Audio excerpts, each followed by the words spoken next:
film is really useful for the fiction writer, because film tends to tell its stories visually, and it reminds the fiction writer, the novelist, that pictures are important to the reader. The reader wants to be given pictures. And also film's very good at structure. It involves a very tight scene time frame usually. The story begins at 9 o'clock and ends at 7 o'clock that day. In an Aristotelian sense, the best time structure is in 24 hours, but you can't always have a time frame that just happens in one day. Most films don't in actual format nowadays. But the way film structures time is very important, very helpful to the novelist. But also the way it tells its story is in the small detail of its storytelling. The way it juxtaposes dissimilar images side by side. So the twig snapping in the wood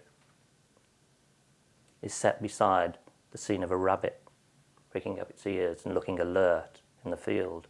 And all of a sudden the viewer knows that they should be afraid. They're given fear by those juxtaposed images. That's sometimes called cutting or montage. But it can be used in a larger sense as well. You can have larger narrative strands that are juxtaposed. So you'll have somebody walking along the coast, gradually getting nearer to the cliff edge. And as they approach the cliff edge, suddenly it'll cut to a pub scene with a woman looking at a mobile phone, waiting for a message, waiting for a call. And in that way, you've delayed the gratification of the reader, of the viewer in this sense. But fiction writers can use this as well, especially novelists. It's not such a good method for short stories, but it's very good for novels. And in this respect, that way of using montage, of cutting, splicing strands, is really a way of making the reader want to know more, want to read on.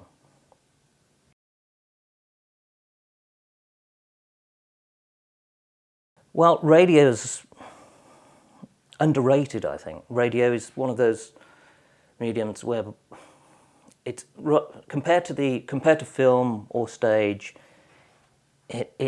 you can actually jump from Birmingham or Bermondsey to Alaska and then back again in a couple of minutes. You can go inside the mind of an insect. You can do all sorts of things. It reminds you how vast the imagination is and how many stories are possible.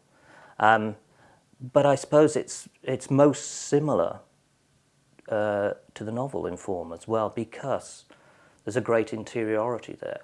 You can get inside the mind of characters, and it's very, very similar to the narrative of a novel or a short story. Very similar. And the novelist can learn a lot from listening to radio plays and the distinction and characterization that's brought about by voices, just by different voices. As soon as you create different voices within a play, you actually create drama, because difference equals conflict equals drama. The other thing that you get from radio, of course, is a sense of soundscape. It reminds you that we like our stories to have as many senses as possible involved. So we like the audio to be involved, and it reminds us to build contrasts in our storytelling.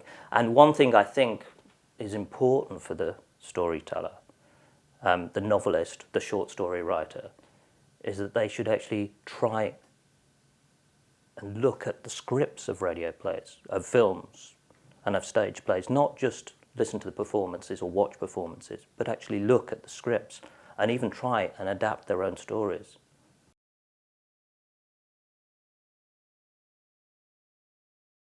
Well, stage performance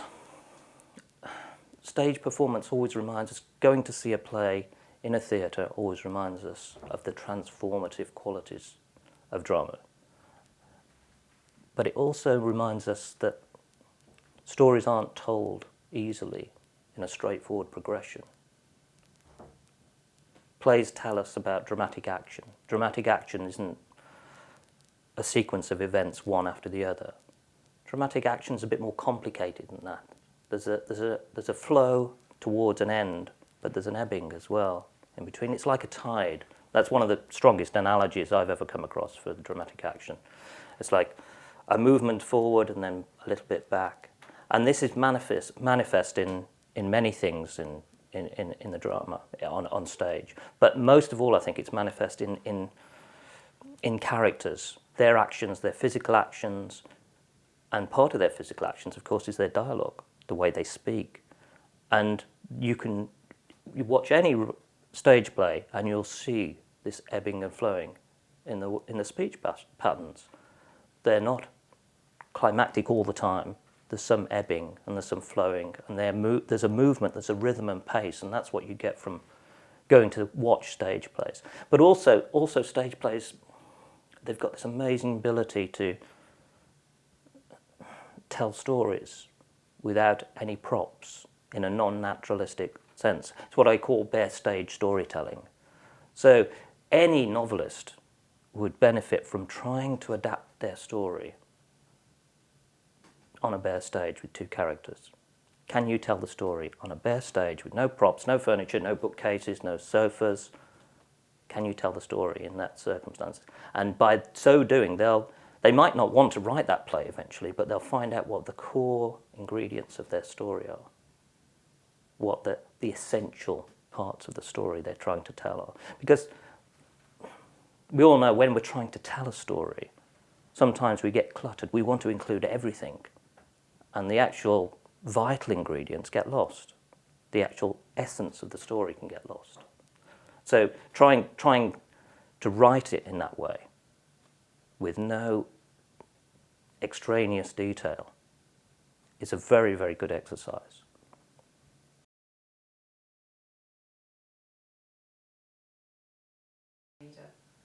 Yeah, the book is designed for many types of reader. It's designed for people to pick up on their own, to work through on their own, through the exercises. There's exercises in there and readings in there. Because the premise of the book, like most creative writing books, is that you learn through illustration, you learn through reading. And perhaps unusually, this has got readings of scripts in there as well. It's got dramatic scripts, it's got film scripts, it's got radio scripts, as well as novels and poetry as well. And it's a multi-genre book, so it's not just got films, not just got drama in there. It's got all sorts of genres in there. And you can work through all these exercises sequentially. You can take it to your writer's group, you can take it to your reader's group and work with other people through these exercises, or you can do it individually. Or you can go back and concentrate on one particular exercise. You can concentrate, for instance, on stage plays. You can go back and go and look at how film feeds into the writing of fiction, because there's a history there as well. I mean, early theorists of film writing, Sergei Eisenstein, the Russian filmmaker, suggested that the montage method, the cutting method, actually came from Dickens in the first place.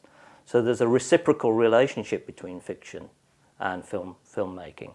So there's all that sort of strand in it as well. But there's also poetry, there's writing villanelles, and the general project of the book, if you like, is to improve a writer's writing style. And one of the premises is that is to suggest that drama can have a really good influence on your writing style.